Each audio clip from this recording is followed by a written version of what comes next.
Bienvenue à la table des coups cryptiques. Dans cette capsule, je vais recevoir 3 autres personnes et on va discuter aujourd'hui, échanger entre nous au sujet du graphisme, de l'illustration, du dessin, d'accord? Alors, toutes les personnes qui sont autour de moi là, on s'est rapprochés par rapport au projet Dernière Lune, je dirais essentiellement, Oui. à des dates très différentes. Toi, il y a très longtemps, 23 et quelques années. Toi, ça doit être à peu près pareil. Toi, peut-être un mois. Moi, peut-être un peu plus. Voilà. Et ce qui est assez cocasse, parce qu'on est sur un projet qui, à la base, a bénéficié d'un univers graphique réalisé sur base de dessins IA. Il y a eu un peu polémique sur les réseaux à ce sujet-là. À peine, voilà, bon, on l'a évoqué. Le but n'est pas de trancher la question, mais c'est d'échanger entre nous, parce qu'on a tous un rapport à l'illustration. D'accord. Alors à des niveaux différents. Moi, je suis pas illustrateur, c'est pas mon métier. Par contre, j'aime ça. J'aime dessiner. J'ai beaucoup dessiné quand j'étais jeune. Un peu moins maintenant. Ça m'arrive de reprendre des crayons. J'aime peindre.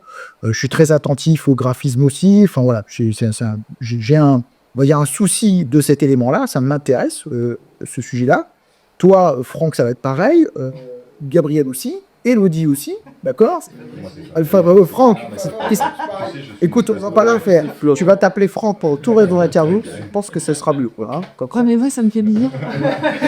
Mais avant d'aller plus loin sur le sujet, je pense que le mieux, c'est que on se présente tout à chacun. On va commencer par l'école, je déteste ça. Donc, Elodie. Bonjour, je m'appelle Elodie. Exactement, de Dernière Lune. Voilà, est-ce que tu peux nous préciser ton rôle Alors, dans Dernière Lune, mon rôle, c'est de faire chier. Exactement. Oui, alors je fais beaucoup chier. Je râle beaucoup, je l'avais déjà dit. J'embête Fabrice, mais ça, c'est parce que c'est normal. Voilà. Et en fait, je m'occupe de toute la direction artistique du projet. Et du coup, je suis en espèce de contrôle qualité sur ce qui sort, en essayant de faire au mieux, parce que c'est pas un poste évident, et des fois il y a des trucs qui passent qu'on n'a pas forcément vu. Mais en tout cas, voilà, vraiment tout ce qui est présenté aux gens, que ce soit tout ce qui touche au visuel, tout ce que les gens ont entre les mains, ça passe par moi. Et après, ma deuxième casquette, c'est l'ergonomie, mais c'est pas le sujet du jour, mais en tout cas, ça fait aussi partie de mes compétences, et donc j'adore travailler là-dedans, prendre les systèmes de jeu, essayer d'améliorer ça, regarder l'état de jouer pour comprendre la gestuelle des joueurs, voir comment on peut améliorer leur expérience, et donc pour travailler autour de l'expérience. Voilà. Ok. Voilà mes 2 casquettes en dernière. Enfin, mes 3 sont vraiment clasheuses. Oui, alors après, je parle spécifiquement de Dernière Lune, mais c'est votre portrait aussi, de manière générale, que vous pouvez faire. Mais en tout cas, voilà, sur ce projet-là, c'est comme ça que je pense que les gens vont te connaître, essentiellement pour ceux qui t'ont déjà vu et qui ont connaissance de toi vis-à-vis du jeu de rôle. Tout à fait. D'accord. J'ai Gabriel sur ma gauche, directement. C'est ça, bien. Et Gabriel et moi, c'est plutôt l'illustration. Il y a un peu de la direction artistique dans certains domaines. J'ai plusieurs domaines, justement, d'illustration, mais aussi de la peinture, des arts plastiques. J'ai commencé là-dedans, d'ailleurs. Je suis muraliste également. Et Qu'est-ce qu'un muraliste? muraliste, c'est pas un buraliste. Non, arrive, on fait les soirs. Kevin Bandera des... Non, c'est je sais pas, des murs, je fais du street art. Ok, d'accord. Donc voilà, des fresques. Ok, je sais. Le terme, c'est muraliste. Muraliste, je le note, tu vois. Ouais. Chacun nouveau mot, je suis content. Voilà, et j'ai fait des toiles, et puis ça m'arrive d'en faire. Et j'ai travaillé dans le jeu vidéo, notamment. Je suis parti un peu dans différents domaines de différents jeux, types de jeux, plateaux, jeux de cartes, jeux de figurines. J'ai fait donc de l'illustration, du concept art. Alors j'ai oublié les jeux de rôle, mais il y en a longtemps d'eux. Ah oui, avec je crois une 50aine d'entrées, je sais plus. Ouais, plusieurs licences, dont certaines qui ont depuis un certain temps. Donc avec les extensions, ça a fini par faire pas mal de bouquins. Effectivement, des collaborations assez fructueuses. Donc assez intéressant à ce niveau-là. Et donc plusieurs domaines. Trop pour que en fait j'arrive à les énumérer facilement. Ouais, voilà. Donc et aujourd'hui, donc c'est ton métier, c'est notamment ton activité principale, c'est ton activité professionnelle. Voilà, ok, tout à fait. D'accord. Ouais. Très bien, ouais. C'est avec les activités plastiques. Ouais. Ok, mais avec un peu de sculpture, j'ai vu. Un petit peu, ouais. C'est pas mal, hein. Moi qui suis peintre et sur figurine. Il y a aussi il y a du gros niveau, mais souvent c'est assez. Oh, j'y dirais, c'est pas hermétique justement, ça se reprend ça, ouais, ces choses-là. Hein. Je trouve que quand on est intéressé par là, bon, on va développer après, on va finir les présentations, mais c'est vrai que c'est assez poreux tout ça. À ma droite, j'ai Fabrice. C'est moi, Franck. Voilà. Franck, mais pourquoi je vais t'appeler Fabrice? Je ne sais pas, c'est comme ça. Ah oui, enfin, ça te donne mieux, Fabrice. Mais bon, on va t'appeler Franck plus que tu y tiens. Trop et trop. Peut-être c'est bizarre. Oui. Dis-moi, qu'est-ce Oui, que non, te présentes? oui, je te présente toi. Alors, Enfin, Franck. Fabrice à la base, Franck depuis quelques heures. Voilà, exactement. Alors moi, dans Dernière Lune, je suis le co-auteur, donc j'écris. D'accord. Ce qui est particulièrement bizarre puisque j'ai commencé par le dessin, Bien sûr. j'ai commencé par la BD.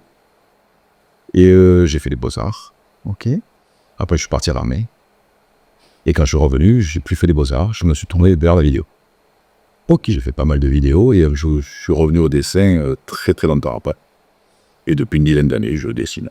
D'accord. Voilà, c'est mon but. Ok. Plus de Dernière Lune. En plus de ta participation à Dernière Lune sur ce projet. C'est ok. Bon, bah écoutez, parfait. Bon, moi, je vais me présenter rapidement. Oui, parce que en fait, même si je suis on va dire, on va passer le plat, je sais pas comment on dit, animer la discussion, voilà. Non, pas Squeezie, alors, oh là là, oula. Bon, pas que j'aime pas, hein. Je connais pas en fait, je connais juste le nom. Non, moi je fais, moi je fais du jeu de rôle depuis HeroQuest, donc ça va être les années 90, on va dire. Après, professionnellement, j'ai pas du tout travaillé dans des domaines artistiques, hein. Je travaille dans l'immobilier, aujourd'hui je travaille dans tout ce qui est plutôt patrimoine, on va dire, voilà. Mais ça, on va dire, c'est le travail alimentaire, voilà, mais les sujets sur lesquels je m'épanouis, moi ça a toujours été le jeu de rôle, le dessin, l'histoire, raconter des histoires, écrire des histoires, voilà. Et en fait, c'est ni plus ni moins que raconter des histoires, mais avec des supports différents, voilà. Et après, moi, je suis plus connu, je pense, dans la sphère JDR, alors déjà par la peinture sur figurine, parce que j'ai monté une chaîne de peinture sur figurine il y a quelques temps de ça, il y a 5 ans, 6 ans, je sais pas. D'ailleurs, il faut vous abonner si vous ne suivez pas. Ouais, abonnez-vous, on fait un live tous les jeudis à Studio, des fois ça saute top terre. De Studio, le studio qu'il y faut, je rappelle. Bien sûr, chacun pourra faire sa promo, bien évidemment. Et après, j'ai la chaîne de jeux de rôle La Table des Coups Cryptiques. Et c'est comme ça qu'on s'est connus d'ailleurs. J'ai connu l'équipe de Dernière Lune, que je t'ai rencontré, et que indirectement j'ai rencontré aussi Gabriel, voilà. Donc fédérateur finalement ce sujet-là. Donc voilà, pour ma pomme. Alors ce que je vous propose, moi, c'est d'entamer par, je pense que vous avez tous et toutes, pas tous et toi, parce que toutes de la cuille, toutes toi, un rapport à l'illustration, c'est-à-dire quand vous fouillez dans vos souvenirs, de quoi vous vous rappelez, de quel dessin, ou voilà, il y a peut-être un premier dessin. Moi, je sais que quand je me projette, je me dis, ouais, je me rappelle que là, je me vois en train de dessiner, ou je me vois en train de faire tel truc, ou d'essayer de reproduire telle chose. Et c'est mon premier souvenir, si tu veux, que j'ai tiens, le dessin, c'est important pour moi. Je suis pas juste en train de gribouiller, mais là, j'essaye d'obtenir quelque chose, je creuse. Tu vois, c'est... Ça remonte à être bon. Ouais, voilà, mais est-ce que vous avez un souvenir comme ça qui vous remonte assez... voilà. Moi, je sais pas. Pour ma part, moi, ce premier souvenir, c'est je me vois en salle de français avec un copain qui s'appelle Christian, qui regardera sûrement cette vidéo. J'espère en tout cas, Christian, t'as intérêt à être abonné, ça va pas. Et donc, tes abonnés où je peux, c'est bon. Et donc, et je nous vois donc en classe de français en train de dessiner des barbares. C'était l'époque où on lisait Slane, Sino Bisney, Illustrator, Ophélie, voilà. Et on était hyper impressionnés par des mecs avec des musculatures qui étaient Comme toi. Voilà, exactement. Merci. C'est très flatteur. Et donc, il joue. Écoute-moi bien. Et je me vois en train de gribouiller ce truc en cours de français, le prof de français qui arrive à notre hauteur et qui fait des piquets, ça. Et puis qu'après, il regarde mes dessins et qui nous dit c'est joli quand même. Bon, voilà. Et bon, voilà, c'est le premier souvenir qui me remonte. Il y a eu sûrement d'autres choses avant, mais voilà. Pour nous, on va commencer par toi, Elodie, du coup. Alors moi j'ai 2 souvenirs parce que j'ai eu la chance d'avoir des parents qui... donc mon père était musicien au départ, après opticien comme tu disais, de vie, quoi, mais artiste dans l'âme. Et donc il a toujours bien aimé dessiner aussi. Il faisait... alors c'était assez rare, mais d'un coup il sortait tout son matos et il dessinait. Et il dessinait des portraits de vieux acteurs, donc il prenait une photo d'un vieil acteur qu'il aimait bien et puis il refaisait le truc. Et ma mère, elle était très manuelle aussi, et elle était plus dans l'expression. Elle aimait bien le pastel, en foutre partout. Enfin voilà, elle était plus dans le bordel. Donc j'ai eu de la chance de grandir là-dedans. Et donc forcément, quand t'es minot et que tes parents foutent du matériel sur la table, t'as envie de faire pareil. Et donc j'ai commencé en grattant ma mère en lui disant: est-ce que tu peux me dessiner Athéna s'il te plaît, parce qu'elle faisait des nanas avec des cheveux hyper longs, un peu comme les Sylvidre dans Albator là, donc j'adorais Le chevalier du Zodiac. oui, des chevaliers du Zodiac. Et je sais pas pourquoi je bloquais sur les filles avec des robes, tu sais, avec les ceintures qui arrivaient sur les hauts. Et donc je demandais à ma mère de dessiner ça jusqu'au jour où je me suis dit: on va peut-être m'y mettre moi. Et donc j'ai essayé de dessiner, et je crois que mes premiers dessins c'était l'imitation des vieux acteurs comme mon père, essayer d'avoir des portraits hyper réalistes au crayon, pur crayon. Et puis après des dessins de manga, de me dire: est-ce que j'arrive à refaire Athéna, est-ce que j'arrive à refaire le cheval de Shira. J'adorais son cheval là quand elle est en transformation. J'étais team Shira, forcément je te défie. Et donc voilà, ça c'est mes premiers dessins, je pense. Ouais, quand ça. Écoute, Vraiment motivé par les parents qui mettent ça le dimanche après-midi, qui se disent: bon allez, on se met un truc en fond à la télé ou un disque, tu vois, et puis on sort du matériel, et qui veut dessine. Donc ça c'était très cool, c'est quand même super sympa. Ah, c'est vrai. Voilà. Et toi, Gabriel, du coup? Alors moi, c'est venu vachement tôt en fait, et en même temps qu'une autre passion, c'était la science, enfin les sciences nat en réalité, et on pourrait même parler de la maternelle. En réalité, mes bouquins, c'était vraiment les encyclopédies illustrées, hein. D'accord, je passais mon temps là-dedans, et j'avais décidé de représenter tout ce que j'avais vu. Donc, je faisais des collections de représentations jusqu'à en faire carrément du modelage. Donc on parle aussi de la sculpture, c'est venu très très tôt. Ah oui. Ouais, on m'a mis de la glaise très tôt. Ma mère, elle a vu ça, atelier de modelage pour les petits. Bon, et tout le monde galère. Moi, je sortais avec des cartons d'animaux, de dinosaures. Et puis pareil pour les dessins. J'enchaînais, on croyait que je représentais des zoos complets alors que tout le monde essayait de faire sa petite maison. Non, moi, c'était tous les animaux que j'avais vus, les animaux terrestres, marins, etc. Je faisais du naturalisme voilà, en maternelle. Donc, on s'est posé des questions autour de moi. Le gamin, il est mordu par un truc. Ah oui, c'est clair, ouais, c'est une rencontre où toi, alors que moi, ça faisait partie d'un tout, tu vois. Il y avait ça et d'autres choses, même s'il y a des périodes où je dessinais comme un fou de manière un peu plus intensive, mais toi, il y a vraiment une rencontre avec un art et. Très très tôt. Et puis, flux tendu. Puis après, progressivement, avec les dessins animés, j'ai commencé à vouloir me dire que je voulais les miens. Donc, j'ai dessiné, je rebondissais sur les univers que je voyais. Donc c'était pas la reproduction de... tu vois, toi, tu parlais de ça, c'est hier. Moi, si je voyais des sources d'inspiration, il fallait que je m'en empare pour créer mon univers. Ok. Et donc j'ai pas arrêté de créer l'univers. Et donc être dans l'imaginaire, en me nourrissant de plein de choses différentes. Et puis jusqu'à aujourd'hui, en réalité, ça a toujours été ça. Et ouais. J'ai toujours fait que ça. Ouais. Enfin, c'est, on va dire, probablement mon activité principale, sans intérêt aucun depuis. Et puis, ouais. Il y a longtemps que on m'a donné l'opportunité de le faire. Et ouais, il y avait pareil avec les profs, comme tu le disais. Bon, en plus de ça, j'avais la chance d'avoir les oreilles qui enregistraient bien, donc je pouvais d'avoir le cahier de dessin et le cahier de cours. Je faisais un peu les bas, tu faisais donc. Ouais, donc le prof qui essayait de me piéger généralement. Bon, d'accord. Et je mouchais un peu. Vessie, mais écoute, ça c'est pénible, les essages là que ça, la gueule. Ouais, j'avais cette chance-là, c'est vrai. Et donc voilà. Ouais, qu'est-ce que le souvenir d'enfance, tu vois, c'est pour ça, moi, Intéressant, mais je vois déjà un peu des traits communs qui nous sont intéressants. Et de ton côté, alors, comment c'est venu quand tu creuses un peu là? Alors, pas du tout. Moi, j'étais un footeux. J'ai dessiné des actions de foot sur mes cahiers. 4 ans. Ah ouais, t'es parti des actions foot, mais quand tu dis des actions de foot, c'est genre le plan d'action pour être toute l'équipe amener la balle au but, ou c'est vraiment reproduire là? Ouais, c'était des gros plans sur certaines actions. Tu sais, qui mettaient la balle dans la lucarne et tout. Ouais, c'était. Ah oui, ok, ouais, c'était pas tactique, c'était artistique. Ouais, c'était du dessin artistique, pas tactique, pas genre la petite flèche. Bon, alors. Enfin, si le bonhomme. Oui, bon. Artistique avec notre niveau de l'époque. Ouais. Non, c'était. Ouais, j'ai retrouvé des vieux bouquins comme ça où je dessinais des trucs comme ça. Et je crois que c'est le premier dessin. Et c'était vraiment pas beau. Ouais, je pense.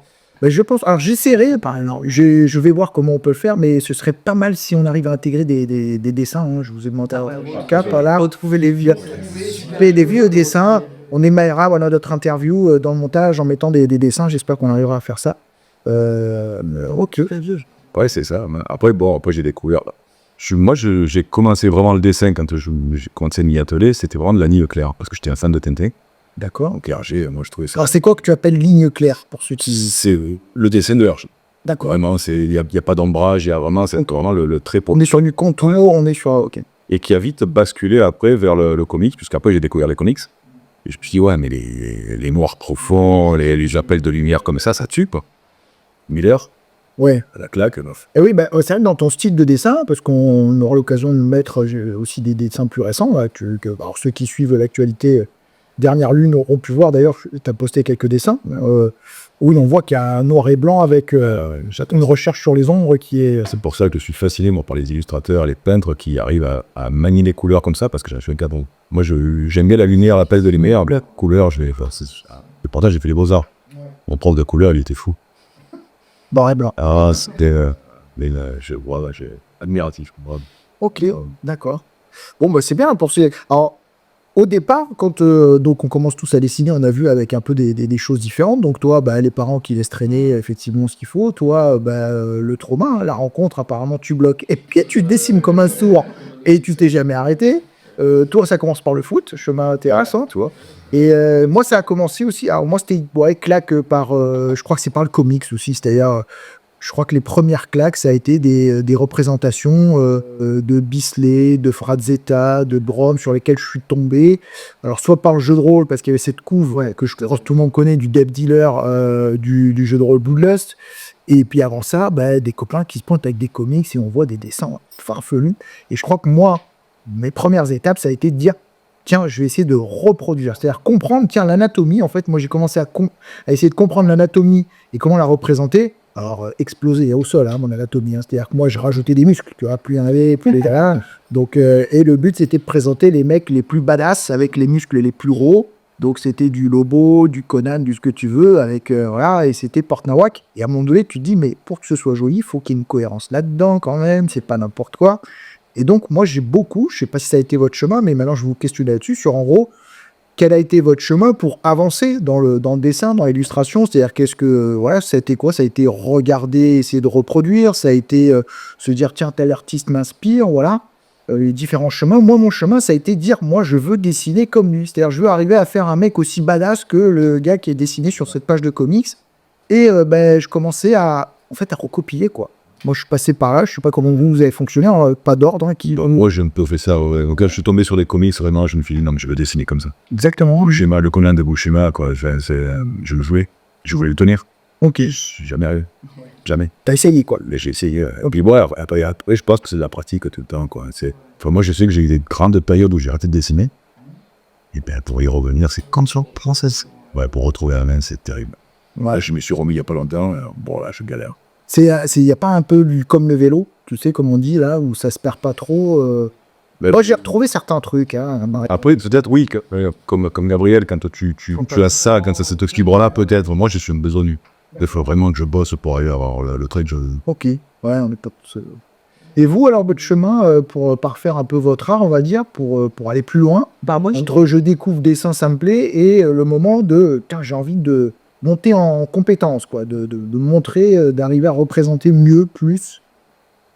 Moi, je suis plutôt du côté acharné, c'est-à-dire que j'ai pas forcément de méthode, mais si j'ai envie de faire un truc, je vais m'y mettre jusqu'à ce que ça me paraisse bien. Ok. Bon, après, c'est subjectif, hein, c'est forcément, mais en perso, j'ai toujours fait ça à l'envie, c'est-à-dire d'un coup, j'ai envie de dessiner un truc, je le fais. Alors, des fois, c'est spontané, ça va être ma fille, par exemple, maintenant, tu vois, de temps en temps, ça m'arrive, ou un truc qu'elle veut et je lui fais.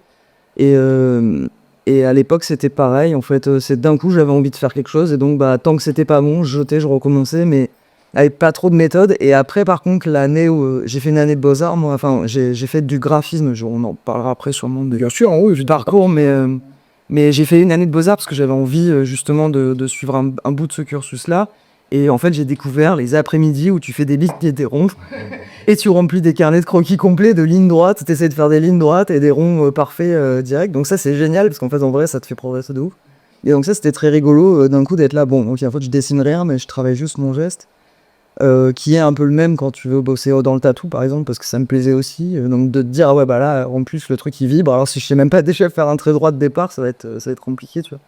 Donc c'est plus par besoin, ou alors bon, la formation m'a obligé à le faire, et après par besoin, voilà, quand j'en suis arrivé au tatou, je me disais, bon là en fait, je suis obligé de travailler ce geste-là pour qu'il soit propre. Mais sinon, c'est vraiment spontané et totalement chaotique dans les méthodes, quoi. Ouais, C'est l'acharnement pur. C'est, ah ouais, non, ça va pas, je vais recommencer. C'est pas je fais mes gammes, même si t'as été amené à le faire pendant l'année ou non, j'ai pas assez les beaux-arts, mais c'est pas par ces chemins-là, des fois ça va. Tu peux assez ordonner par ça. Et de ton côté, Gabriel, du coup, Bah alors moi, comme je disais tout à l'heure, l'entrée, ça a été les livres d'illustration scientifique. Vulgarisation pour enfants, puis j'ai monté en gamme, et puis j'ai observé ces choses-là. Ça a été beaucoup bite et couteau dans un premier temps. ouais. Je prenais un papier, je faisais de mon mieux pour comprendre ce que je voyais et le reproduire. Et il y avait une vraie démarche intellectuelle. C'était vraiment... je calculais plein de choses. Bon, j'avais une maman qui avait quand même fait un peu d'art graphique, elle avait fait Penningen, donc elle m'a un peu soutenu dans ses connaissances, même si elle n'avait pas vraiment poussé les choses sur le plan de l'illustration. Enfin, disons pas en ayant fait une profession. Mais elle avait beaucoup de petites astuces, elle a essayé de me faire comprendre quand elle a vu que j'étais un acharné, parce que c'est pareil en fait, hein, ça a été du boulot. Hein. Je parle d'autisme, mais c'est ça, c'est que moi je pense que mon ratio de coups de papier... T'as défoncé des forêts, quoi. Ouais, j'ai tatoué un bout de laine dans un nid. Il y a de quoi que... Ça va que le résultat est là. mais j'ai enchaîné. Bah, c'est pareil avec la terre finalement, j'ai aussi séché les dents, je pense. Hein. Mais... mais Ah, pas on veut pas faire. ouais, non, mais oui, je suis content du résultat. Mais... Il y a ce truc, hein, des dessinateurs, enfin moi, des copains de jeu qui dessinent et dessinaient tout le temps sur tout. D'autant, moi, je vois ça. Hein. Moi, je dessinais tout le temps aussi. C'est vrai que, en fait, en cours, essentiellement, parce que je pense que je m'ennuyais un peu. Alors, non pas que mes cours n'étaient pas intéressants, mais entre... Du coup, dans le coin de la page, là, tu finis de lever tous les yeux un peu au foot, un machin, et puis bah, faut reconnaître que tu t'es attiré par ce qui te stimule. Donc, les dessins, quand ça te stimule, bah, c'est vite fait de déborder, de dessiner sur tes... Donc, j'ai des cours, je crois, où je dois avoir plus de dessins que de cours. Bah, faut certains cours de français, de collège, etc. Ouais. Et alors, ce qui est assez... je pense que ce qui arrive à un moment donné, je sais pas si ça vous est arrivé à vous, toi nécessairement par le parcours que tu m'as dit, mais je pense que toi aussi, Fabrice peut-être pas, je sais pas. Moi en tout cas, je l'ai rencontré, c'est que tu dessines, voilà, tu commences à essayer de reproduire, et à un moment donné, tu te dis, mais il y a des logiques dans tout ça. Et tu te rends compte qu'il y a un peu comme l'autodidacte, c'est-à-dire il y a un moment donné ce choix de se dire, mais est-ce qu'il faut pas à un moment donné en passer par un peu les gammes? Est-ce qu'il faut pas, si j'ai envie d'aller plus loin, est-ce que je me rends pas compte que il va falloir que je me fatte de l'anatomie, il va falloir, comme en musique, il va falloir que je me fatte des gammes, il va falloir que... Et puis là, tu te dis, bah en fait, si je veux aller plus loin, est-ce que je suis pas obligé de... je peux plus me contenter que du plaisir que j'y prends, mais à un moment donné, se mettre un petit peu en difficulté, se mettre en souffrance, pour passer des murs, des plafonds de verre, quoi. Et moi, je sais que tous les plafonds de verre que j'ai passés, sur des trucs tout cons, hein, j'arrive pas à faire un pied. J'arrive pas à faire une main qui tienne la route. Enfin, des trucs, je pense qu'on a tous rencontré. On a tous fait des persos où on voyait pas les pieds, des persos où on voyait pas les mains, les mains dans la poche, des trucs qui fonctionnaient pas, etc. Et à un moment donné, tu te colles comme un couillon. Enfin, moi, ça m'est arrivé à dessiner des mains à l'endroit, à l'envers, etc. Parce que tu as envie de passer ce plafond de verre. C'est sûr, regarde. Est-ce que vous avez eu à un moment donné cette rencontre avec la difficulté, quoi? Ce moment où tu te dis, en fait, je peux pas juste m'amuser. Si je veux aller plus loin, faut que je fasse des trucs qui sont un peu rébarbatifs, mais ça va être nécessaire, quoi. Ouais, tout le temps. Enfin, moi, tout le temps. Ouais. Tout le temps. Dès que je prends... Je pense que c'est difficile d'atteindre un certain niveau. Alors après, j'ai pas discuté avec un milliard d'illustrateurs. Il y en a peut-être qui n'ont fait que dessiner, reproduire sans avoir ces questions en tête et qui sont arrivés à des résultats phénoménaux. C'est sûrement probable, hein, pourquoi pas. Mais moi, je sais que tous ceux qui je discute, à un moment donné, il y a cette idée de, gars, si tu veux passer un cap, il n'y a pas de secret, hein. Il va falloir que c'est surtout qu'après, tu sautes des tics. Ouais. Et tu te répètes tout souvent. Donc, si tu reviens pas des fois aux bases, te disant, maintenant, je peux peut-être passer par autre chose. Mais c'est dur à corriger, tu vois. Une mauvaise attitude. Super dur, on se dit. Mais par contre, ça, c'est un truc de bizarre, c'est que je mets longtemps, quand j'arrête de dessiner, à reprendre la main. Par contre, mon style, il reste le même. Il bouge pas. Il bouge pas. Ok. Ouais, tu recrées. Ça, c'est frustrant. Ouais, voilà, c'est bien d'un côté, mais c'est aussi frustrant de l'autre, parce que des fois, j'ai envie de faire autre chose et je peux pas. Je reviens toujours à ce que je sais faire. D'accord. Parce que je dessine pas suffisamment, en fait. Et je me dis, c'est vraiment un travail quotidien. Non, mais de toute façon, après, on n'est pas, vous l'avez compris dans la vidéo, on n'a pas tous le même rapport, hein, Gabriel. Je Je pense qu'ils dessinent de manière industrielle. Et je me dis, c'est vraiment ça qui fait la différence entre genre nous en casual dessin, à nous voilà machin, et quelqu'un qui maîtrise son trait parfaitement. C'est parce qu'en fait, il y a tellement d'heures cumulées. Ouais, ça s'arrête jamais, quoi. Ton avis de pro. Bah, il y a aussi le rapport que tu as avec l'exercice. C'est-à-dire que quand ça te saoule, c'est peut-être différent que quand ça te fascine. Moi, je sais que je ne supportais pas ne pas savoir réaliser quelque chose. Donc, j'ai pas eu l'étape où je cachais des mains. D'accord. Parce que si j'arrivais pas à faire une main, Ouais. bah, les prochains jours, c'est faire des mains. Ah ouais. Et, en fait, les exercices, je les ai fait intuitivement au moment où j'en avais besoin pour en fait casser la barrière. Et tu l'as fait par l'observation, en prenant des bouquins. Ouais, comme beaucoup d'observations, de voir comment c'est filé. Il y avait vraiment le bouquin aussi, l'observation. Alors c'est vrai qu'il y avait aussi la BD avait fait son entrée. Je me suis mis très tôt aux cartes Magic aussi. En primaire, je faisais beaucoup ça et j'ai fait moi-même mes cartes Magic. Tu vois. Je faisais mes petites illustrations, je faisais mes cartes. Et voilà. Donc je me faisais mes dragons zombies, je faisais ces trucs-là. Dans ce cas-là, j'étudiais les squelettes, etc. Ouais, non, mais en fait, j'avais toujours cette passion de la création. C'est-à-dire que dans l'extension, je voyais des trucs, ça me donnait juste envie d'en faire encore plus. Voilà, je trouvais qu'il n'y avait pas assez de Smivoid dans Bloc Tempête. Fallait que j'en crée bien, tu vois. Donc je faisais mes petits decks à moi. J'essayais même de faire des petits treks qui allaient avec. Et puis voilà, avec les copains qui étaient là, ok, je jouais mes Smivoid, quoi. Donc ouais, très tôt, il y avait ce délire-là. Donc effectivement, il y avait vraiment ce côté, ok, il y a un obstacle, il va falloir le franchir, je vais bosser. Il y avait les comics aussi. Hein. Moi, j'étais tombé sur des Venom, des Carnage et compagnie.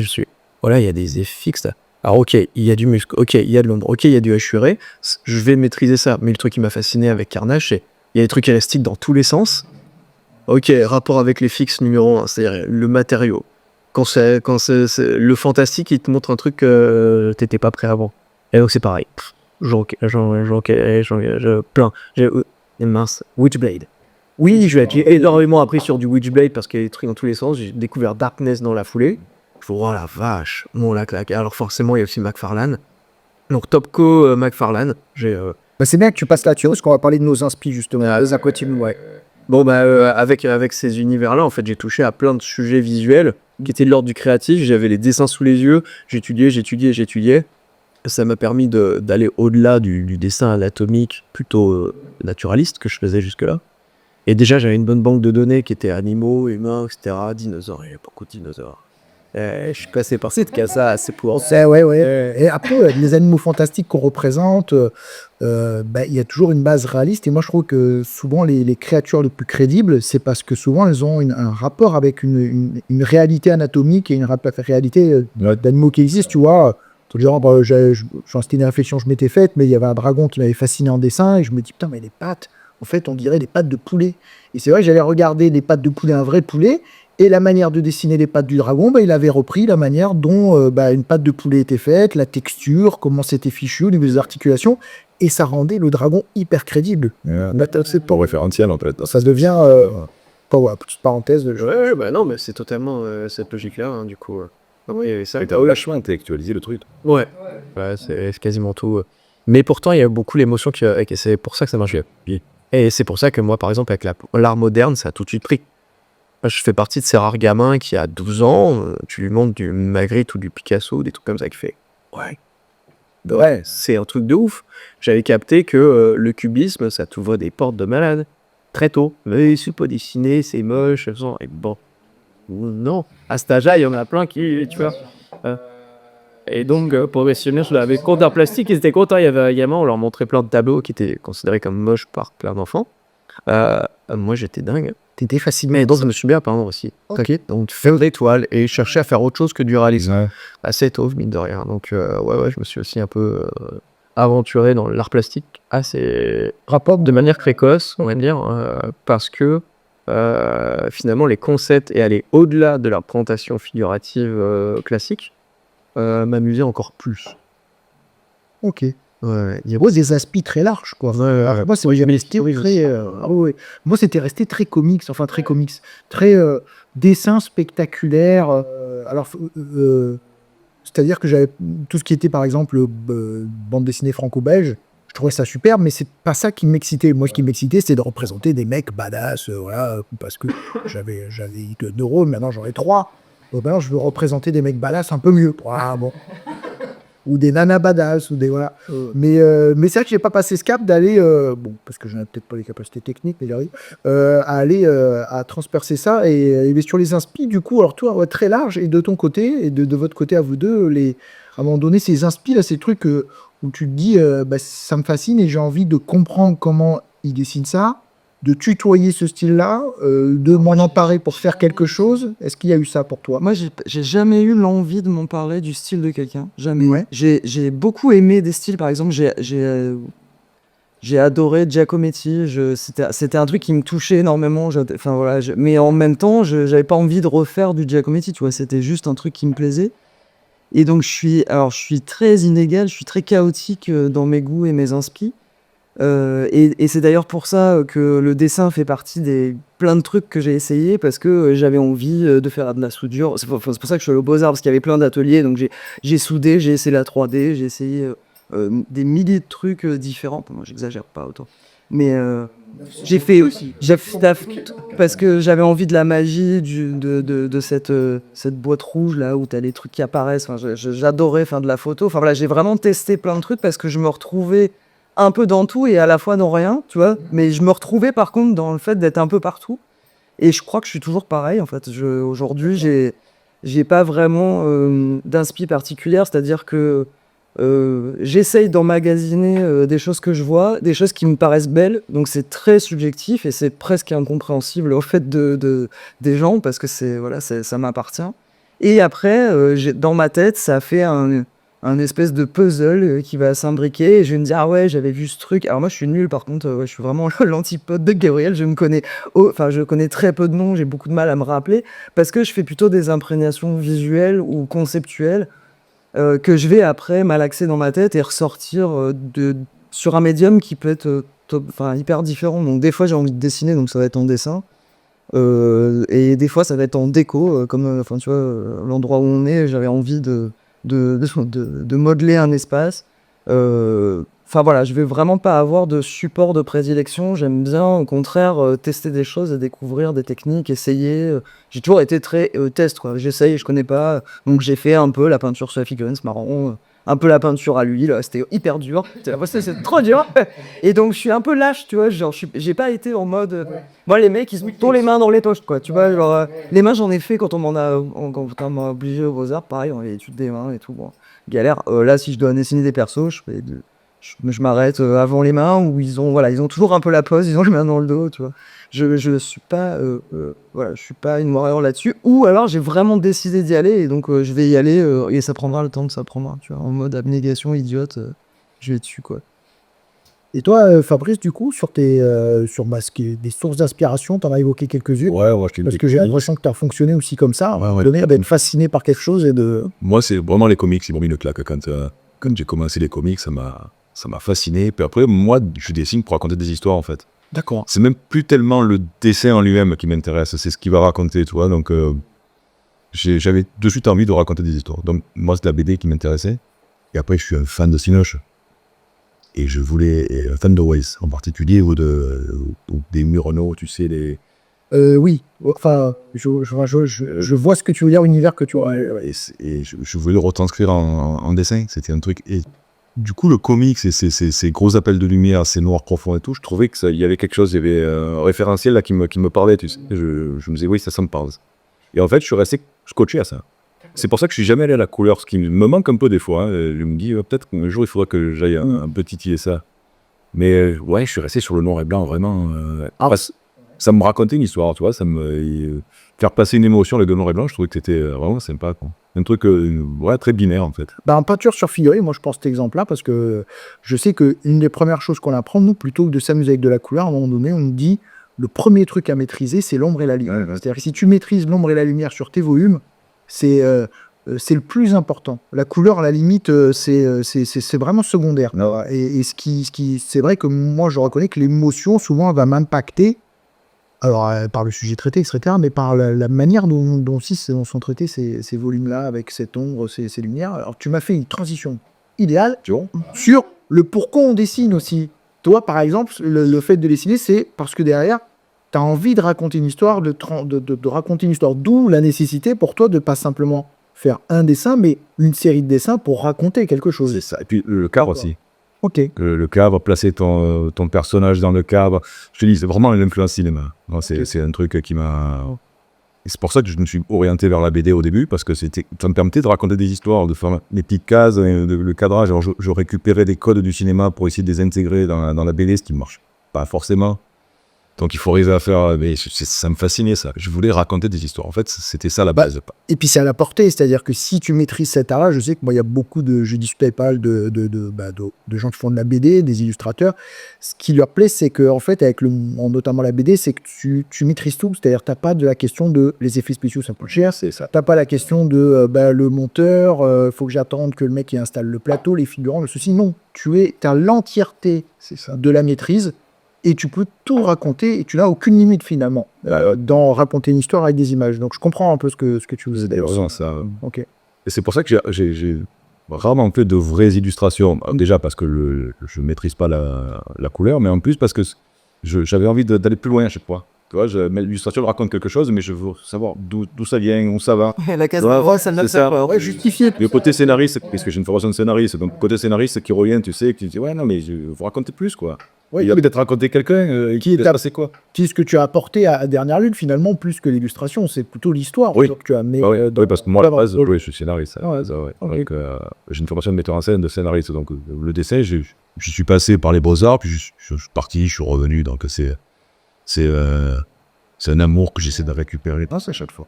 Ah ben on a tous là. Et vous autres, alors sur qu'est-ce qui fait, pourquoi je dessine, pourquoi je représente, il y a une volonté de faire quoi, d'aller vers quoi derrière ça. Est-ce que vous avez pu identifier ça? Vas-y, si tu veux. Ouais. Moi, c'est un drive, hein, c'est-à-dire que c'est limite vital de représenter plein de choses, mais c'est à tous les niveaux, parce que moi aussi, il y a l'image narrative qui m'a beaucoup titillé. C'est pour ça que je me suis orienté dans des études de cinéma d'animation, ce qui m'ont guidé vers le jeu vidéo, parce qu'en fait, je voulais aussi que ce soit ludique, le jeu. Donc c'est là où j'ai vraiment trouvé une voie qui m'a beaucoup parlé. C'est dès que c'est ludique, dès qu'il y a un univers qui porte quelque chose, qui est une expérience enrichissante et si possible intellectuelle, c'est-à-dire qui fait raisonner. Et donc le cinéma a cette vocation là. Et puis d'ailleurs la bande dessinée, plein d'autres choses, parce que finalement on cède un message dans des toiles aussi. Quand on est dans le symbolisme, par exemple, j'adore le symbolisme, donc c'est très intellectuel aussi parce que tu veux porter des messages avec une forme de profondeur, avec une mise en scène. Et c'est pas forcément narratif pour le coup, mais ça te raconte quelque chose quand même, ce qui lègue un message. Et même d'ailleurs, les couleurs, c'est aussi un vecteur qui permet de transporter un peu de choses à ce niveau-là. Donc moi, je suis un grand amoureux de la couleur. J'ai des frénésiques de couleurs, il y a vraiment des phases où waouh, je peux pas m'arrêter. Mais il y a aussi besoin de créer des univers, des personnages, du concept.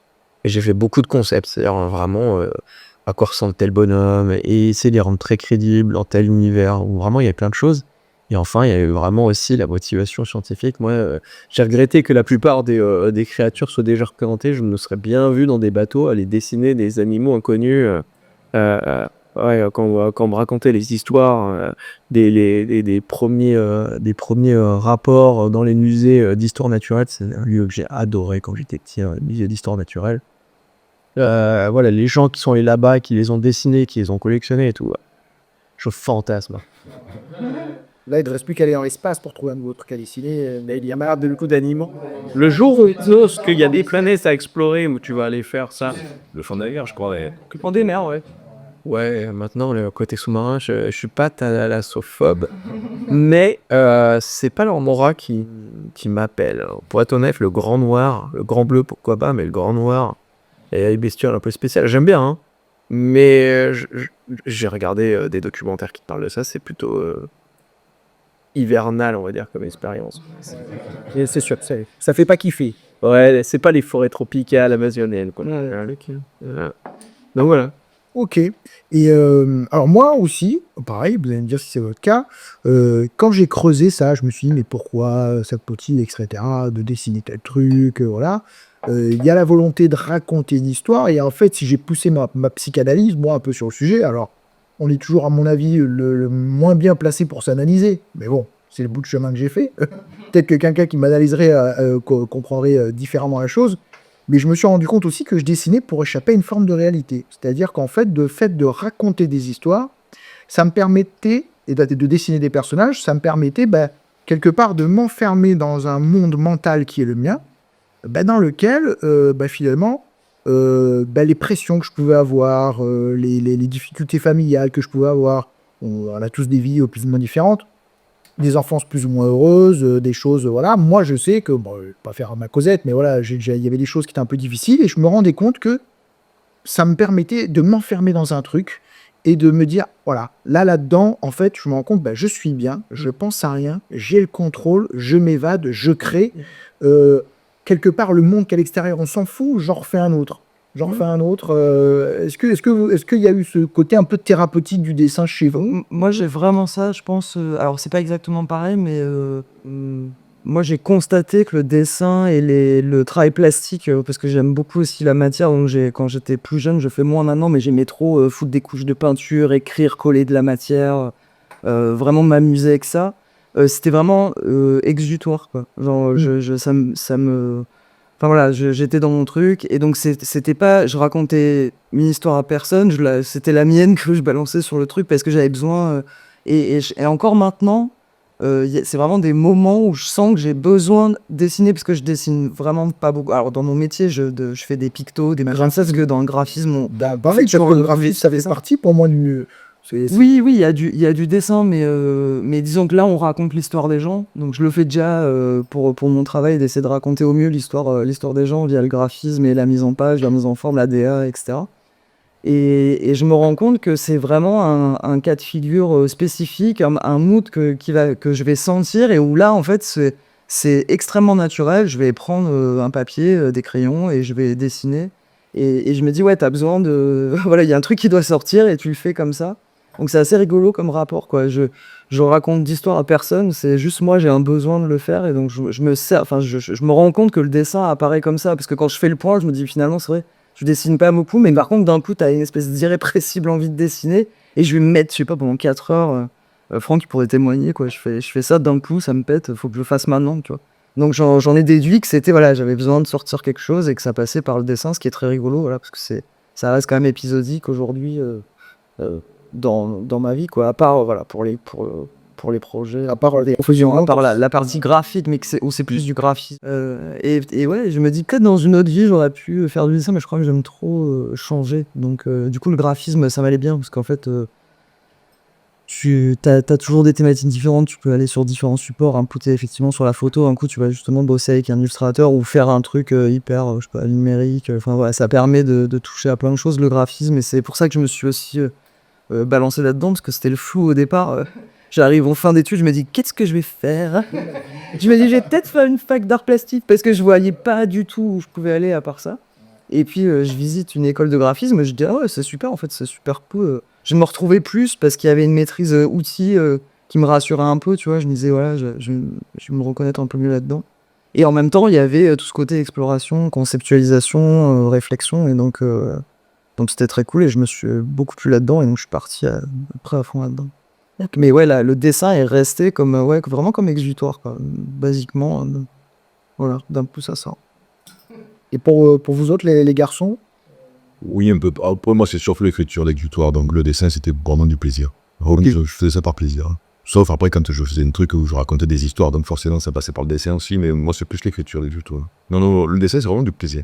ok, ouais. Mm. Ouais, qui a pas mis ce poids, peut-être, enfin ce poids, on va dire cette signification qu'on a pu y apporter. Non, pas sur le dessin. D'accord, ok.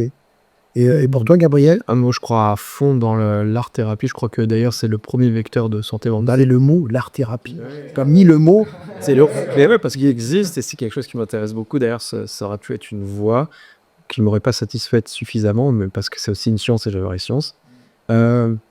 Mais effectivement, de mon côté, la façon dont je me suis emparé de cet aspect thérapeutique, ça a été assez important. Moi, c'est moins par besoin d'évasion du monde que avoir besoin aussi de représenter ma réflexion sur celui-ci. Et en réalité, le fait de modeler ma vision, ça me permet d'être en phase avec ce que je pense du monde, et parfois aussi d'en évacuer une forme de monstruosité, Mhm. Et notamment, il y en a un qui a été assez important et fondateur dans ma vie d'adolescent. J'ai eu en art plastique, j'avais fait une spé plastique au lycée. Le sujet de Moby Dick, qui justement traitait de la monstruosité. Il avait un peu choqué autour de moi et ma maman l'a conservé chez elle et ça a continué à choquer les gens parce qu'il est quand même très dur comme visuel.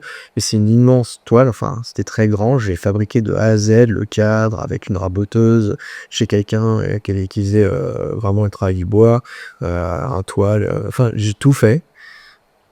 Et je me suis aperçu que le besoin était vraiment d'exprimer tout ce que j'avais trouvé de nul dans la vie, on va dire, et de ce que en fait les gens ont de toxique en eux, parce que c'est ce que ça raconte, c'est la folie humaine destructrice et autodestructrice qui entraîne dans son autodestruction d'autres individus. J'ai cherché à le représenter de manière très artistique justement et symbolique en chargeant d'une image tout ça. Ça m'a permis de prendre conscience qu'en réalité l'art sert vraiment à l'auteur de ce qu'il fait, de philosopher avec lui-même, d'être en paix avec sa pensée, et de pouvoir en communiquer avec les autres. Et finalement, c'est ce qui intéresse les autres. C'est de savoir ce qui t'a tourmenté dans certains cas, ou en tout cas touché. Et bon, parfois pour des choses dures, parfois pour des choses au contraire très bonnes. Et ça avait commencé par là, et ça a été, on va dire, très fondateur dans ma vie. Voilà, ça a continué également plus d'une fois. C'est ce que je trouve d'ailleurs merveilleux dans l'art contemporain. Il y a beaucoup d'œuvres qui sont dans cette recherche-là. Hein, faut parfois chercher un peu parce que la façon de se représenter n'est pas accessible sans une forme de culture artistique. Mais généralement, c'est ça la thématique. Hein, c'est Provoquer, ouais. Ouais, c'est plus la réaction que ça va provoquer que l'œuvre en elle-même, enfin ou ce que l'artiste a dû vivre. Ouais. Pour aller le représenter et chercher à le provoquer chez les autres pour communiquer en fait cette impression. Hein. De toute façon, l'œuvre, c'est toujours un lecteur. Hein. C'est le lecteur qui passe de l'artiste au public un peu guionné. Ouais, c'est le micro, quoi. C'est une transmission. Alors, ce qui est, je trouve intéressant, c'est qu'elle est non-verbale. Donc, en fait, il y a l'intention de l'auteur et il y a ta perception à toi. Et même dans l'illustration la plus simple, hein, on parlait de Miller, par exemple. J'avais l'exemple de planches de Miller où il avait une manière de représenter, par exemple, un coup de feu ou la violence d'une situation, où il avait écrit, par exemple, 3 fois le mot BAM, tu vois, pour signifier un coup de feu. Et en fait, c'était dans Sin City, c'est dans les lettres que tu comprends qu'il y a un coup de feu et en même temps, tu as l'écriture. Et bon, ça, c'est assez simple, c'est très accessible comme représentation. On comprend tout de suite. Mais après, il y a effectivement des œuvres où ça va être beaucoup plus cryptique, tu vois. On va aller vers Maléfique et des brillants. Mais c'est exactement ça, c'est-à-dire des œuvres où tu te dis, tiens, c'est marrant, en fait, ça impacte et ça fascine, ou ça, voilà. Et c'est vrai que ça fait partie j'ai toujours trouvé ça fascinant entre eux. Qu'est-ce que l'auteur y met et qu'est-ce que tu perçois, quoi. Voilà. Mais c'est la fusion des deux qui rend le truc. Et puis, des fois, c'est tellement différent. Moi, j'adore. Je trouve ça génial, l'interprétation qui peut aller du tout au tout selon les gens et la sensibilité de chacun, comment tu vas apercevoir une œuvre, quoi. Moi, j'ai jamais, par exemple, je reconnais techniquement une grande valeur aux illustrateurs que vous évoquiez au début. Je ne suis absolument pas touché par ça, mais pas du tout, ça ne me touche pas. Et parfois, 3 traits sur une feuille, je vais être là, mon Dieu, c'est génial, c'est fantastique. Donc c'est vraiment rigolo comment le retour aussi que tu as face à une œuvre est hyper intéressant, je trouve. Mais qui peut évoluer aussi en fonction du moment où tu la vois. Oui, ça me que tu peux avoir une perception qui change avec le temps. Ouais. La même œuvre que tu vas apprécier d'une façon différente, qui va te renvoyer des trucs différents. Oui, que tu vas comprendre des choses que tu n'avais pas compris peut-être à un moment. C'est ce que tu as vécu aussi, c'est ça. Et tu sais ce que ça aura accumulé, c'est facile. Hein. Ouais, c'est dans ton rapport à l'œuvre. Parce que c'est aussi un miroir, une œuvre. Hein. C'est pas juste un vecteur, c'est un miroir de ce que tu y vois, donc ce que tu es, mais c'est peut-être subjectif. Est-ce que c'est vraiment moi? Est-ce que c'est assez fou, quoi. Mais ouais, je trouve ça très juste. Et je t'avais coupé, Garouya, tu disais quelque chose, je sais plus. Ah non, pardon. C'est peut-être c'est possible. Ah bon, pardon. Alors, en tout cas, si je vous ne c'était pas. Hein. D'accord. Ouais, non, je pense que ça a trouvé son chemin ailleurs. Ouais. Non, mais c'est vrai, c'est ça. Moi, il y avait. Alors, ça, je l'avais remarqué sur un même dessin. La perception que tu en as raconte aussi, toi, où t'en es et dans quel état d'esprit tu es. Parce que Certains vont percevoir ah, c'est juste joli, bah tiens, c'est pas peut-être que tu souffres pas trop dans la vie en ce moment. Si tu trouves ça juste joli, voilà. Bon, j'ai caricature un peu, et puis d'autres vont trouver des significations des fois sur des choses légères et ils vont aller chercher des choses que tu soupçonnes pas. Et je pense que, comme tu dis, ça raconte aussi d'elles, quoi. Ça raconte dans quel état d'esprit elles sont, quoi. Et en fait, c'est ni plus ni moins que il y avait j'avais une prof de dessin qui m'avait dit un truc, alors je sais pas si je le reformulerai tout à fait bien, mais bon, elle trouvait que je dessinais pas mal, elle m'avait fait un dossier pour aller aux Beaux-Arts, parce qu'elle disait, ouais, il y a quelque chose à faire là-dedans, puis moi je faisais tout et n'importe quoi, c'est catastrophique, et elle dit, mais bon, il dessine bien, etc. Et puis bon, finalement, ça s'est pas fait, parce que je devais envoyer le dossier, je l'ai jamais envoyé, parce que j'étais trop laxiste, bref. Ma mère, ça me la rassurait pas du tout dans ces études-là, donc évidemment que j'avais vécu un trauma. Elle avait jeté un dessin que j'avais fait, c'était un The Crow qui traversait une fenêtre, que j'avais fait à la peinture acrylique, tu vois, j'avais essayé de reposer, et j'avais passé un temps fou. Elle l'avait jeté parce que elle trouvait ça inquiétant, cette représentation-là. Et sans me le dire, elle l'avait jeté. Et ça, j'en ai beaucoup voulu, et je crois que je lui en veux encore. Alors qu'elle n'est plus là, c'est quand même dur ce que je dis, tu vois. Mais ça a été un peu trauma, voilà. Bon, je sais plus pourquoi je disais ça. Tu t'es senti trahi. Bah ouais, tu t'es senti, en fait, j'ai l'impression qu'elle avait jeté une partie de moi, parce que j'avais mis 2 mois dans ce dessin, tu vois. D'une partie de toi. Et sauf que, bah, c'est comme, je pense, du coup, ça boucle aussi un peu avec le jeu de rôle, mais moi, j'ai joué à une époque où bah, les parents, tu vois, miraient du mat, t'as quoi, je fais du jeu de rôle, ceci, cela, et puis on jette le débat avec l'eau du bain sans se rendre compte que le jeu de rôle, bah, en fait, ça permet aussi, ça peut être très thérapeutique, etc. Bah, c'est pas le sujet, mais voilà. Et c'est vrai que moi, ça m'avait un peu traumatisé. Est-ce que vous avez eu, vous, alors toi, tu l'as eu un peu, ce rapport un peu émotionnellement fort avec une œuvre, dans ce que tu as mis sur la toile.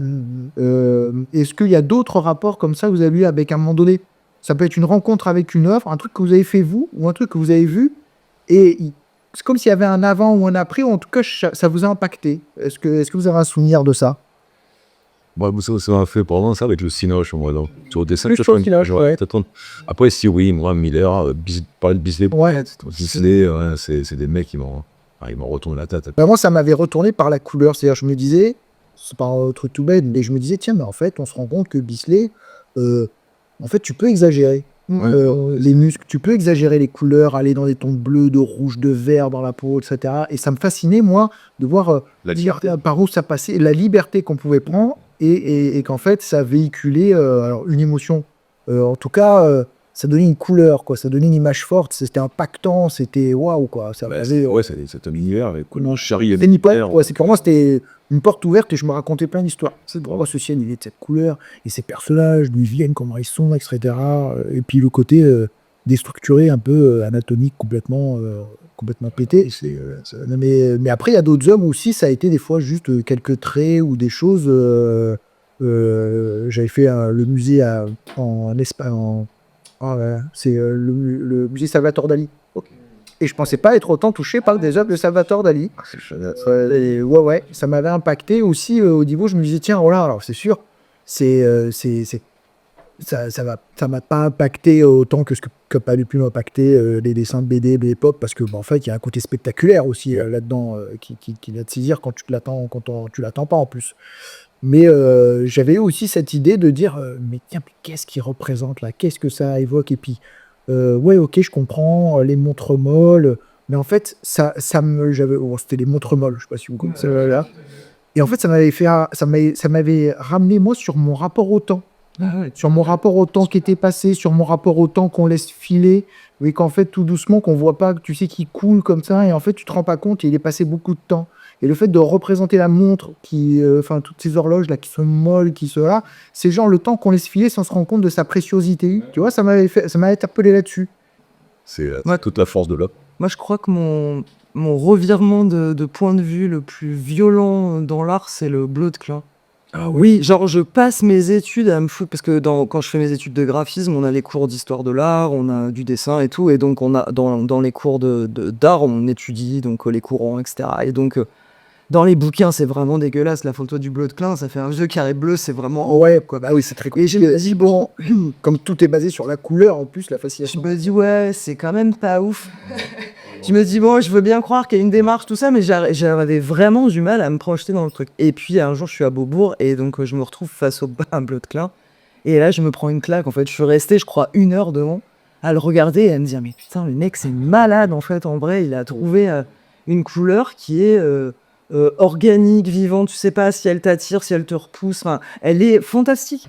Et j'étais là, mais putain, mais en fait, il y a un moment où tu te dis, l'art, en fait, il faut le vivre aussi, il faut être devant parce que voilà, tu peux passer à côté d'une expérience qui est folle parce que tu es quand même devant un carré bleu en train de triper pendant 1 heure. Mais tu te dis, là, c'est dingue ce qui se passe. Je passe vraiment 2 ans à être là, ouais, genre là, ouais, mettre un bleu, quoi, ce petit lapin, t'es dans des roues. Et tu te dis, mais en même temps, c'est sûr qu'il y a quelque chose, il y aurait pas eu tant d'histoires autour de ça. Et effectivement, devant, je me prends la grosse gifle en me disant, ouais, non, en fait, le mec, il fait juste, c'est génial, tu vois, il a vraiment trouvé un truc improbable.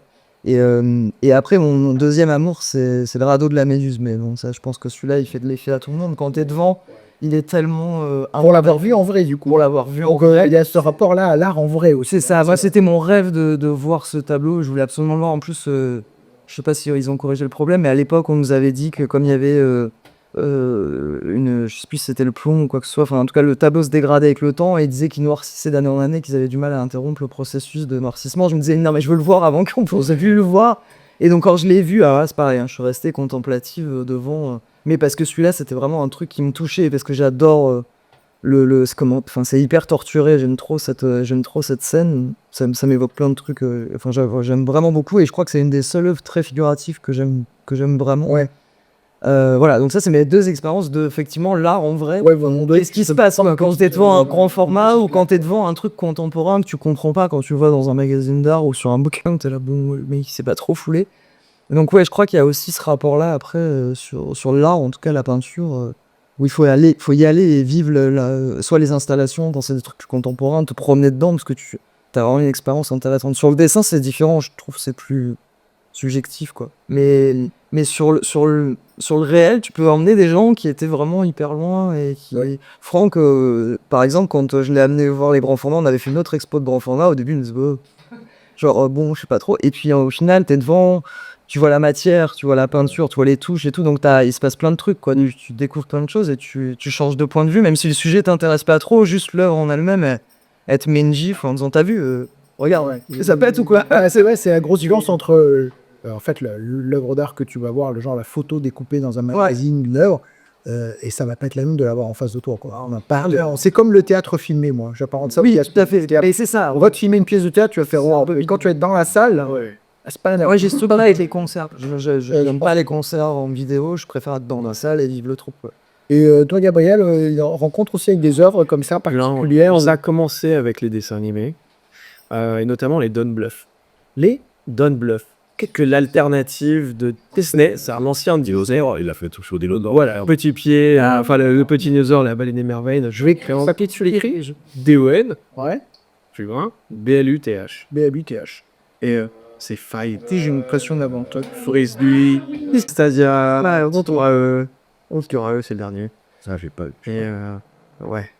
Non, des trucs merveilleux avec des designs dingues. Moi, ce que j'aimais, c'est que ils nous prenaient pas pour des petites choses, en fait. On nous montrait des trucs un peu durs, avec des designs un peu effrayants. Le monstre de l'histoire était un monstre.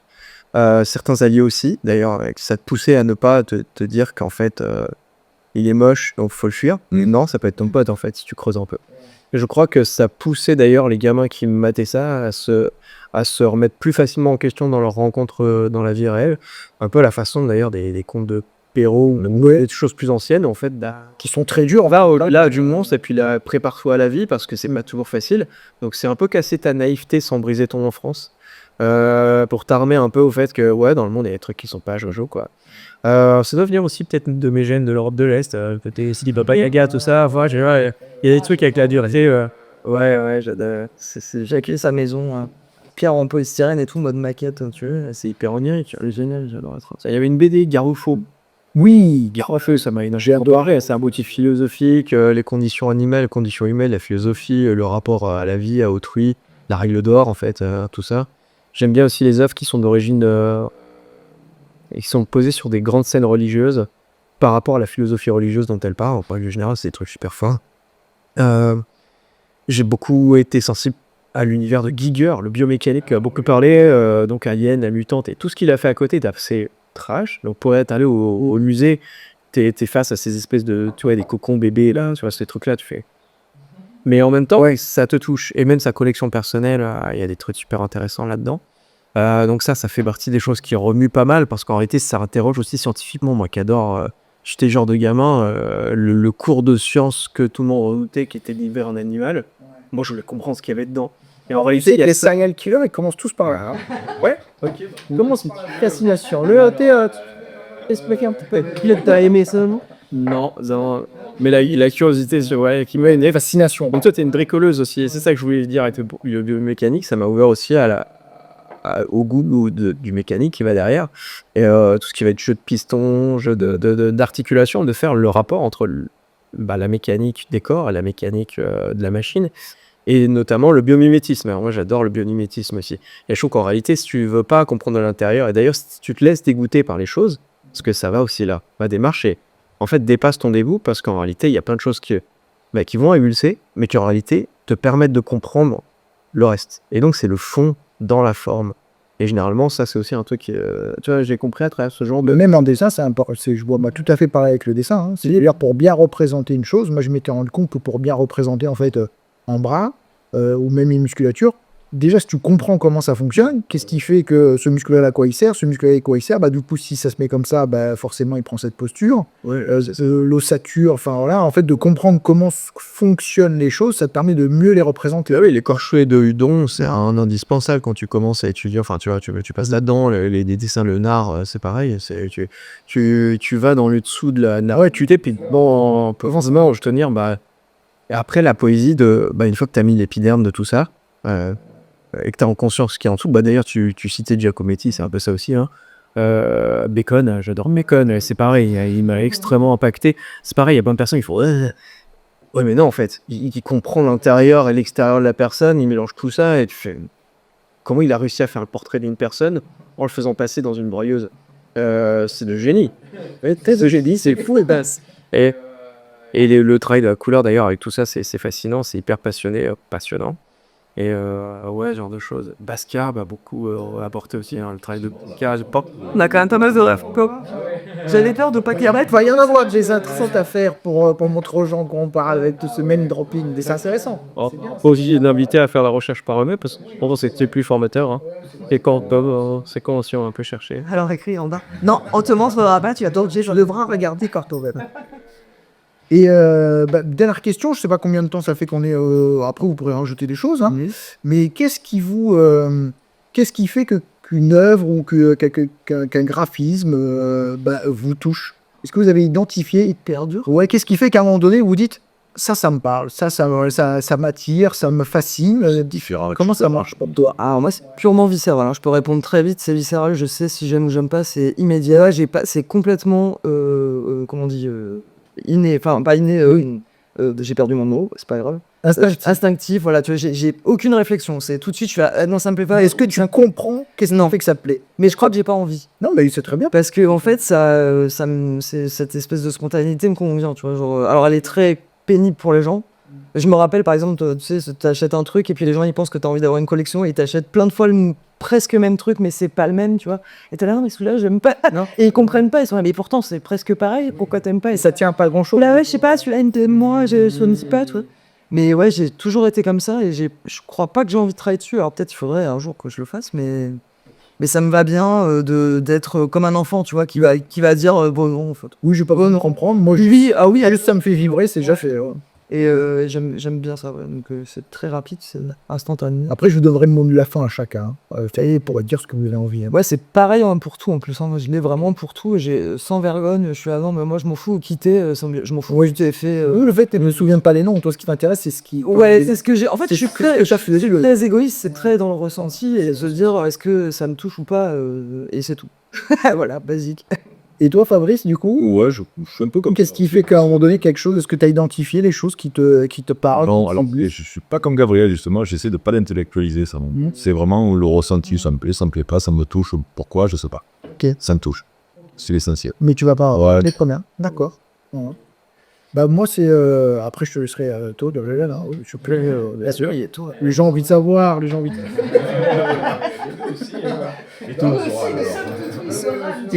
Non mais je me fais mes questions, tu vois.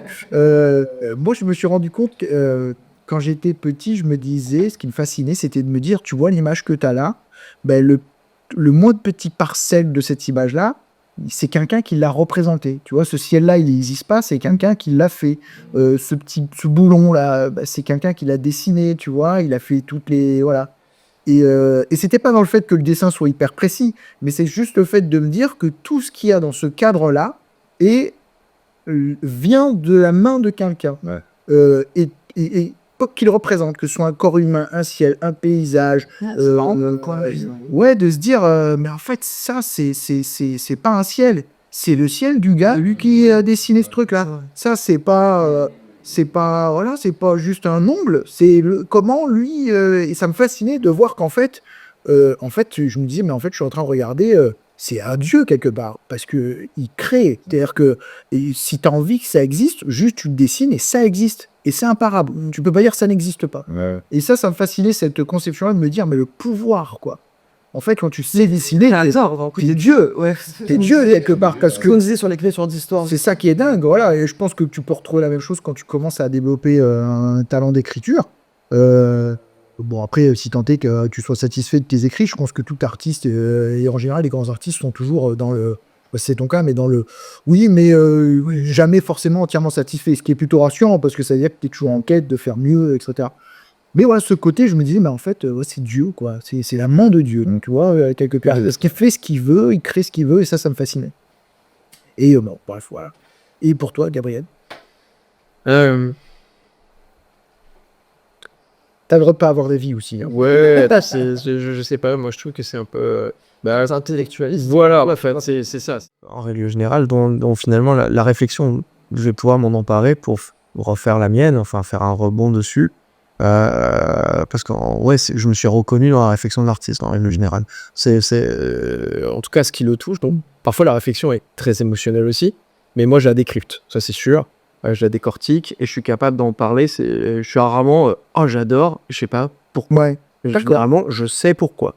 ok. Voilà. C'est l'usage de ces couleurs-là, avec celle-là, ça évoque un truc comme ça, ce genre de forme, la bouillie qu'on trouve ici, le jus, la surprécision bien placée, le type de composition, le type de... Ouais, non, un regard analytique. Hein. Ouais, ultra analytique. Ultra analytique. Ouais, mais tu vois, c'est parce que tu travailles pas tu fais pas de UX/UI. C'est bon, tu fais du UX/UI, tu fais que ça tout le temps. Alors après, t'as plus envie de regarder les trucs en mode analyste et de dire ouais, alors le truc il est bien machin à droite et tout. Du coup, c'est pour ça. On devrait. Ouais, c'est aussi parce que tu maîtrises vachement le sujet aussi. Oui. C'est-à-dire qu'on en est encore au stade de la fascination. On joue avec notre caca. Ouais, c'est vrai. Moi, je pense que c'est vraiment ce que je fais à côté. Pour mon métier, pour les clients, tu vois, je suis obligé là d'être au contraire hyper critique et de me choisir et réfléchir. Mais je crois que du coup, j'ai pas envie de ça quand c'est pour moi du domaine du plaisir, tu vois. Donc je suis en mode, oh non, en fait, bon, faut que j'analyse où je viens et le senti. Oui, après, c'est vrai que quand je regarde un film, c'est.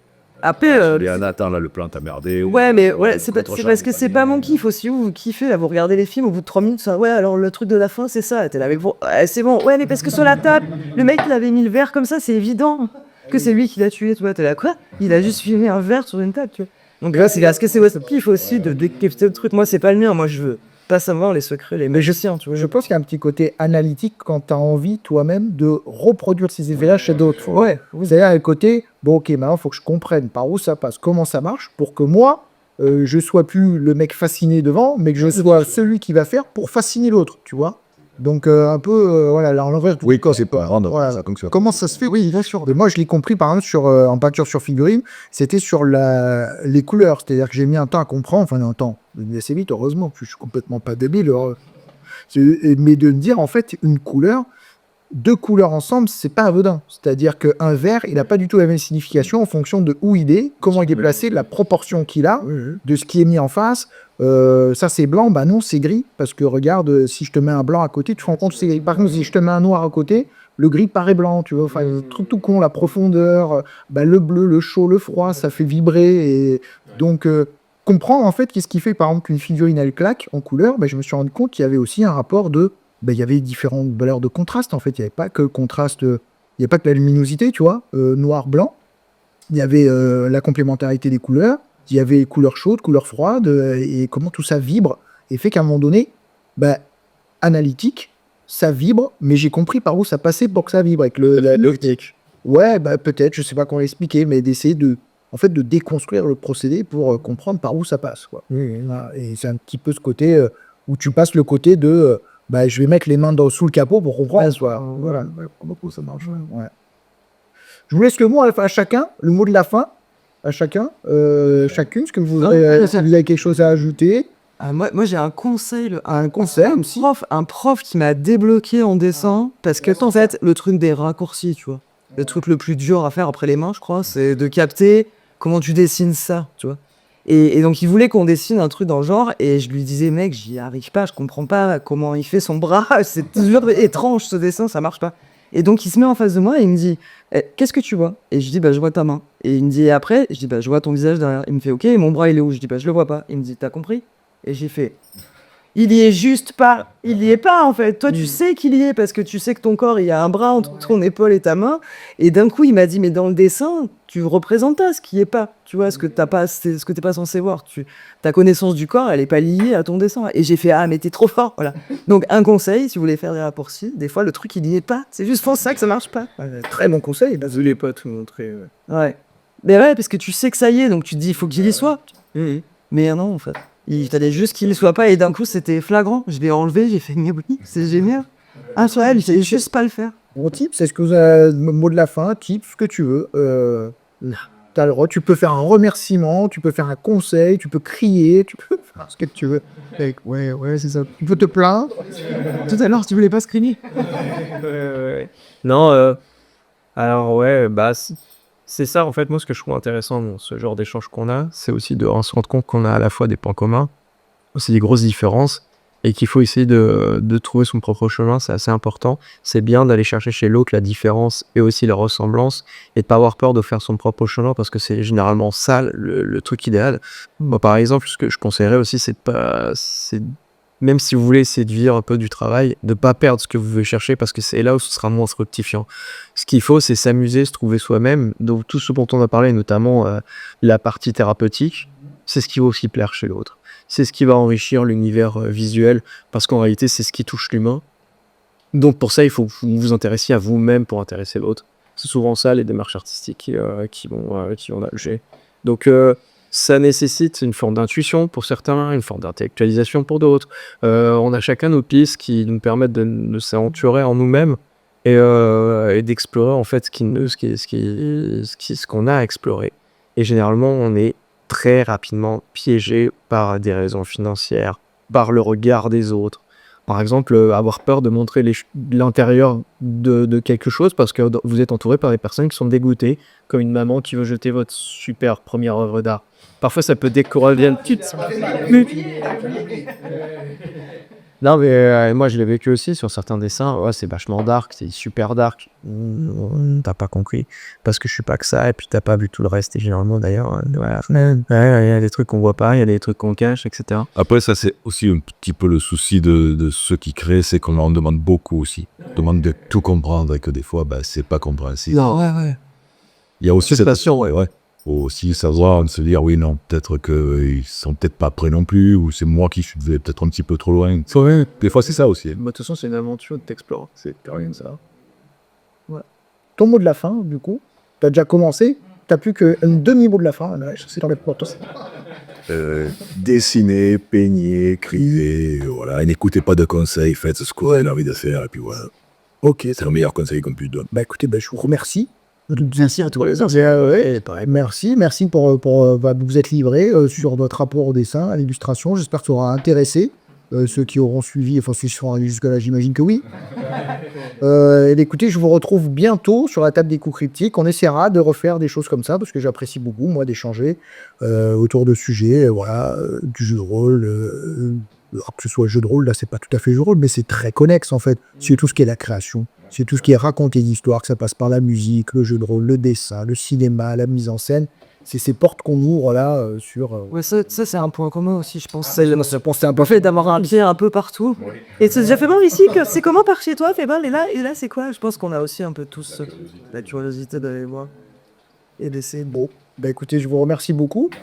Et puis bah, je vous dis à bientôt. Hein, on va se revoir, nous, et puis vous aussi, on va se revoir. Donc passez une belle soirée, une belle journée, ce que vous voulez. Je vous dis à bientôt.